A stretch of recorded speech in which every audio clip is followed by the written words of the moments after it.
Hello students, this video is about average power associated with inductor. Means अगर एक inductor है हमारे पास और वो इंडक्टर एक AC सोर्स के साथ कनेक्टेड है एक AC सर्किट के अंदर, तब वो कितनी पावर एसोसिएट करेगा। इससे पहले आपने एक टॉपिक पढ़ा था कि जब एक इंडक्टर एक AC सोर्स के साथ कनेक्ट होता है तो इंस्टेंटेनियस वैल्यू जो करंट की आती है हमारे पास, that is I not sine omega t minus pi by two. और ईएमएफ अल्टरनेटिव ईएमएफ की हमारे पास वैल्यू होती है, that is E naught sine omega t. This means that कि instantaneous value of current lag by an angle pi by two with alternating EMF E. Instantaneous value of EMF E उससे lag करती है। अब हमें इस topic में निकालना है कि कितनी पावर एसोसिएट करेगा ये इंडक्टर जब वो एक एसी सोर्स के साथ कनेक्टेड होगा। You know that alternate EMF की जो वैल्यू है आपके पास, that is E is equals to E naught sine omega t. Here in this equation, E is the instantaneous value of applied alternating EMF. E naught is the peak value of alternating EMF. Omega is the angular velocity and omega t is the phase angle. And the value of instantaneous current is I naught sin omega t minus pi by to. ये मैंने direct result लिखा है उस topic से, जब एक inductor connected होता है एसी सोर्स से तब करंट की वैल्यू लैग करती है ईएमएफ से by an angle pi by two, वहाँ से ये रिलेशन आया है।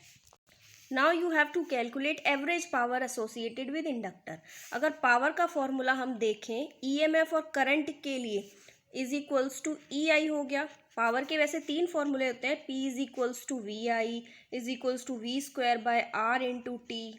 आर इंटू टी नहीं होगा, is equals to I square r. ये तीन फॉर्मूले, लेकिन हम वी आई का फॉर्मूला क्यों यूज़ कर रहे हैं? क्योंकि हमारे पास अल्टरनेटिंग ईएमएफ मतलब पोटेंशियल की वैल्यू है, हमारे पास इंस्टेंटेनियस वैल्यू ऑफ करंट की वैल्यू है। अगर हम ये फॉर्मूला यूज़ करते हैं तो हमारे पास रेजिस्टेंस की वैल्यू नहीं है, इसीलिए हम इस फॉर्मूले को यूज़ कर रहे हैं। And you know that power is equals to rate of doing work means work done upon में time। जब हम इस इक्वेशन को क्रॉस मल्टीप्लाई करेंगे तो वर्क डन आएगा हमारे पास P इंटू में T।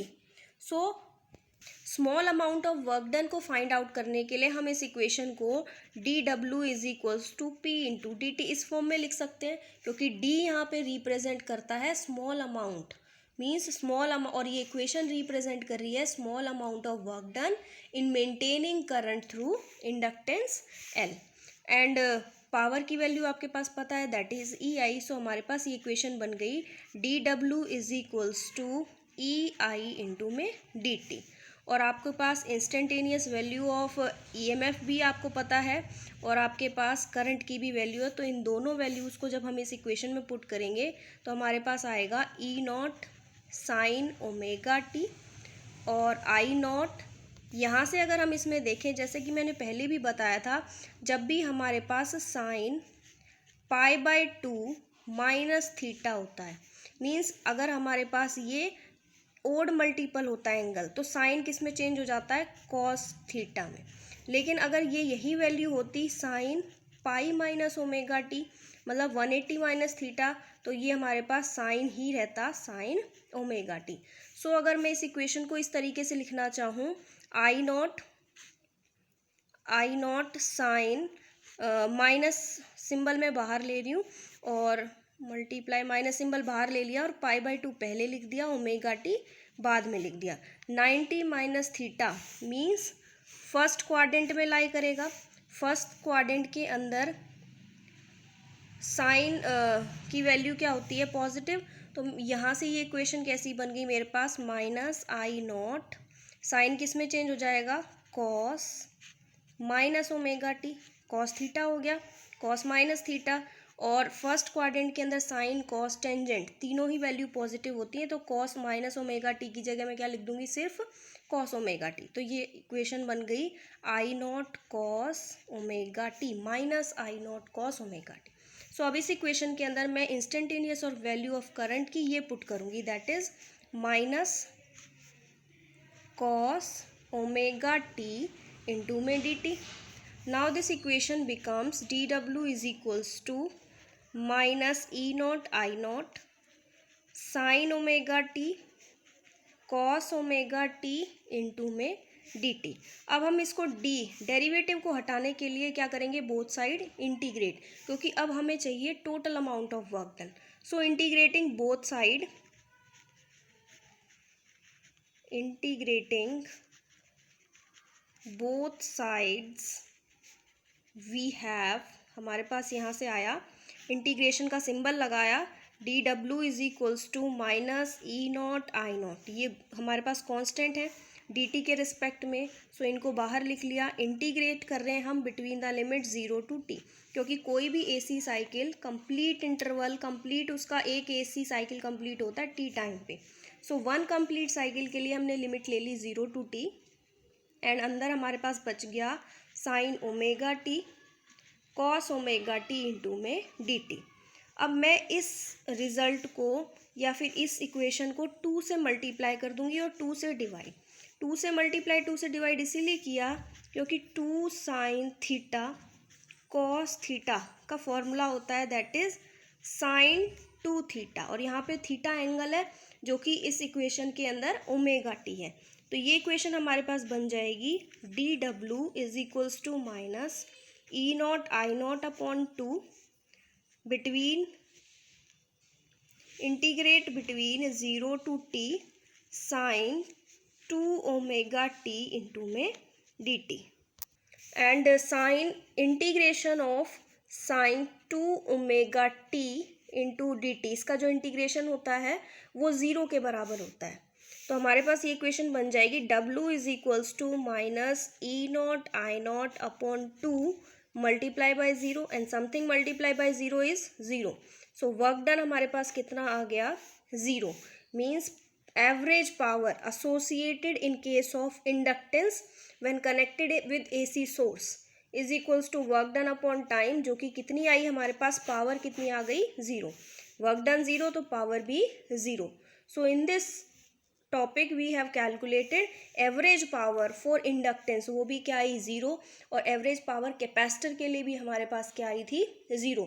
जबकि एवरेज पावर हमारे पास रेजिस्टेंस के लिए आई थी ई नॉट आई नॉट अपॉन 2, या फिर हम कह सकते हैं ई न्यू आई न्यू, या फिर हम कह सकते हैं ई न्यू स्क्वायर अपॉन में आर.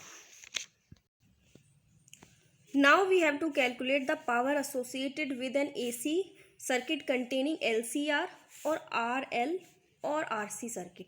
मीन्स अभी तक हमने पढ़ा power associated with capacitor, inductor और रेजिस्टेंस के लिए सेपरेटली, लेकिन अगर ये तीनों ही कनेक्टेड हो एक AC सोर्स के साथ, उस केस में हमारे पास जो एवरेज पावर होगी वो कितनी होगी. So again we use the same process. We know that EMF alternating EMF की जो वैल्यू हमारे पास that is E naught sine omega T.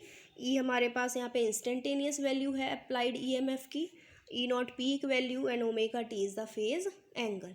और LCR सर्किट के अंदर करंट लैग करता है voltage by a phase angle phi, and the value of instantaneous current की जो वैल्यू आएगी that is I is equals to I not sine omega t plus minus phi. Phi यहाँ पे क्यों लिया, फाई यहाँ पे एक एंगल लिया क्योंकि जब हम इंडक्टेंस के केस में देखें तो उस केस में हमारे पास माइनस π/2 एंगल से वेरी करता है current as compare to EMF. Capacitor के केस में देखें तो π/2 से लीड करता है एज कम्पेयर टू EMF. और जब हमने एक टॉपिक किया था उसके अंदर जब हम तीनों को कनेक्ट करते हैं उस केस में इंस्टेंटेनियस वैल्यू ऑफ करंट हमारे पास क्या आती है, ओमेगा टी प्लस माइनस में phi, and small amount of work done which is given as dw is equals to p into D t. यही फॉर्मूला है. And power you know that alternating EMF into में current. So हमारे पास जो small amount of work done जो आएगा that is EI into में dt. और दोनों की वैल्यू को हम इस इक्वेशन में पुट करेंगे तो हमारे पास इक्वेशन हो जाएगी E not I not sine omega T sine omega t plus minus में फाई इंटू में डी टी. अब this equation is for small amount of work done for maintaining the current in LCR circuit. और RL और RC circuit. लेकिन अगर हमें total amount of work done चाहिए तो हम इस इक्वेशन को क्या करेंगे, इंटीग्रेट बोथ साइड।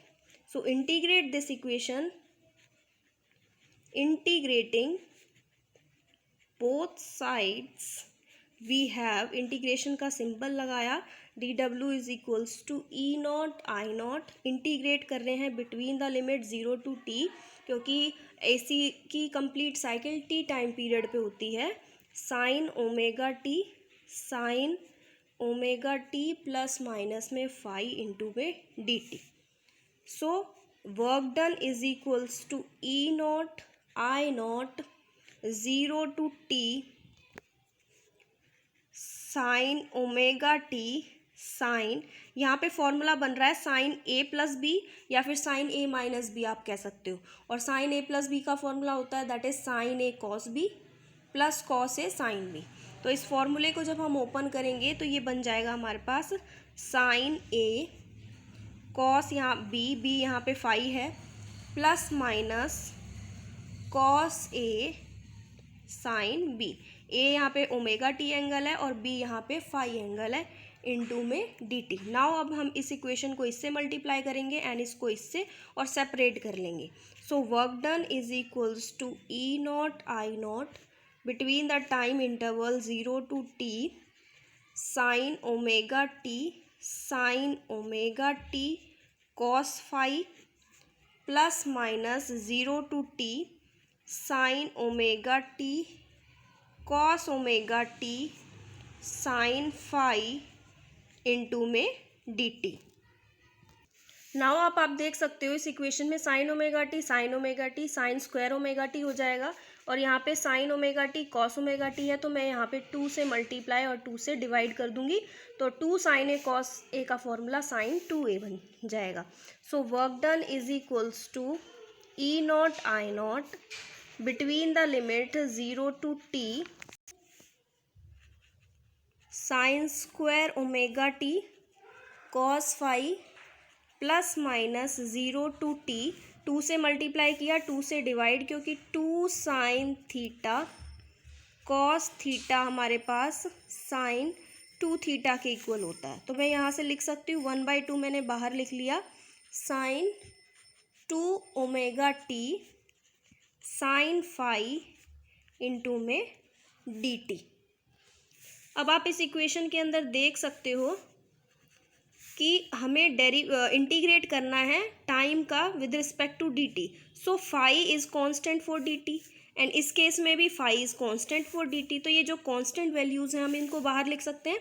तो work done is equals to E not I naught cos phi, integration होगा 0 से t के बीच में, sine square omega T into D T plus sine phi upon 2 0 to t sine square sine 2 omega T into में D T, and sine 0 से t sine square omega T into D T का जो integration होता है that will be equals to t/2, and 0 to time t interval के बीच में sine 2 omega T D T का जो इंटीग्रेशन होता है वो 0 के बराबर होता है, जो कि आपने इंडक्टेंस और कैपेसिटर के केस में भी इक्वेशन यूज़ हुई है। तो जब हम इन दोनों की वैल्यूज़ को इस इक्वेशन में पुट कर देंगे तब हमारे पास वर्क डन की जो वैल्यू आएगी that is E not I naught cos phi, इसकी वैल्यू है हमारे पास t/2 multiply t/2 plus sine phi upon 2 sine 2 omega T का जो इंटीग्रेशन है उसकी वैल्यू हमारे पास 0। तो हमारे पास यहाँ से वर्क डन आ गया E not I naught cos phi t upon में 2। This is the value of work done. ये वैल्यू हम न्यूमेरिकल के लिए भी यूज़ करेंगे। एंड एवरेज पावर एसोसिएटेड जो हमें फाइंड आउट करना है in case of LCR circuit that is work done upon में टाइम। वर्क डन है हमारे पास E not I naught cos phi t upon 2 into में टाइम, अपॉन में टाइम, टाइम से टाइम कैंसिल आउट हो जाएगा, तो हमारे पास जो पावर आई that is E not I naught cos phi upon में 2। अगर हम RMS के अंदर इस पावर का रिलेशन चाहिए तो हम इस 2 को इस तरीके से लिख सकते हैं, E0 I0 cos phi upon में √2 मल्टीप्लाई √2 क्या हो गया 2, और E0 अपॉन में √2 which is equals to E nu, virtual value of alternating EMF, and I0 upon में √2 that is equals to I new, virtual value of current. So this equation becomes power की value EMF में आ जाएगी हमारे पास E new I new cos phi. This is the required result for that topic, where यहाँ पे जो cos phi है उसकी value है हमारे पास R अपॉन में Z, that is resistance upon में इम्पिडेंस, और रेजिस्टेंस R है, इम्पिडेंस की वैल्यू आपको पता ही है, that is R² plus XL minus XC का होल स्क्वायर। अगर हम इन केस ऑफ RL सर्किट के अंदर देखें, अगर हमारे पास RL सर्किट है मीन्स रेजिस्टेंस और इंडक्टेंस का, तो हमारे पास उस केस में जो power associated, average power associated आएगी वो तो हमारे पास यही आएगी, that is E nu I nu cos phi. लेकिन इस केस में जो कॉस फाई की वैल्यू होगी वो हमारे पास R अपॉन Z है, बट RL सर्किट के अंदर क्या होता है, XC की वैल्यू 0, XC की वैल्यू 0 मीन्स जो कॉस फाई की वैल्यू होगी that will be equals to R upon root में R² प्लस XL का whole square. And in case of RC circuit के अंदर क्या होगा, XL की वैल्यू 0 हो जाएगी, मीन्स जो एवरेज पावर एसोसिएटेड होगी वो तो वही रहेगी, virtual value of EMF I nu and cos phi. लेकिन इस केस में भी कॉस फाई की वैल्यू जो है वो चेंज हो जाएगी, मीन्स XL की value 0, it means that R upon R² plus XC का whole square. This is the value of cos phi. So this is all about power associated with an AC circuit containing L, C, R or RL or RC circuit.